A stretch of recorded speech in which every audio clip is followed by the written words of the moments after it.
Next tonight, the January 6th investigation, and former Vice President Mike Pence is speaking out just days before the House Select Committee will look at the pressure that he was under to reject Joe Biden's certification as president. At the same time, there are new questions about money that former President Trump raised on the back of false stolen election claims. Here's ABC's chief Washington correspondent, Jonathan Karl.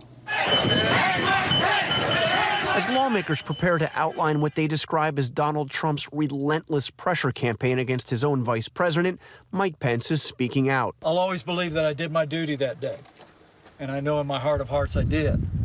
And I believe that when all the information and the facts come forward, the American people will better understand what occurred. The chairman of the Joint Chiefs of Staff has testified that it was Pence, not Donald Trump, who called the Pentagon when the Capitol was under siege. There were 2 or 3 calls with Vice President Pence. He was very animated, and he issued very explicit, very direct, unambiguous orders. There was no question about that. Get the military down here, get the guard down here. By contrast, here is General Milley's description of his conversation with President Trump's chief of staff, Mark Meadows, on January 6th. He said, we have to kill the narrative that the vice president is making all the decisions. The committee is using the testimony of Trump's own top advisors to make the case against him. Former Attorney General Bill Barr saying when it came to claims of a stolen election, Trump didn't care about the truth. When I went into this and would, tell him how crazy some of these allegations were, there was never an indication of interest in what the actual facts were. The committee says Trump and his allies conned supporters into donating some $250 million to fight the election results. So not only was there the big lie, there was the big ripoff. Where did the money actually go? $1 million of it went to a foundation run by White House Chief of Staff Mark Meadows. More than $200,000 spent at Trump Organization properties. Kimberly!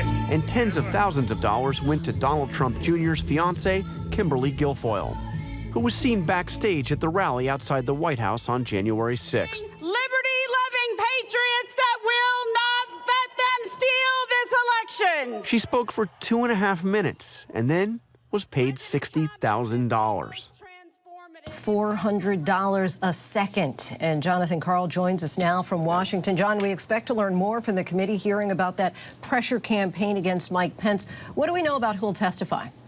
Well, Pence himself, Lindsay, is not going to be testifying. He has not spoken to the committee, but he gave the green light to all of his senior advisors to cooperate with this investigation. You will hear those voices on Thursday, including live testimony from someone named Greg Jacob. He was the chief counsel in the office of the vice president. He was there at Pence's side throughout it all as Trump and that outside group of lawyers were trying to pressure him, pressure Pence to overturn the election effectively.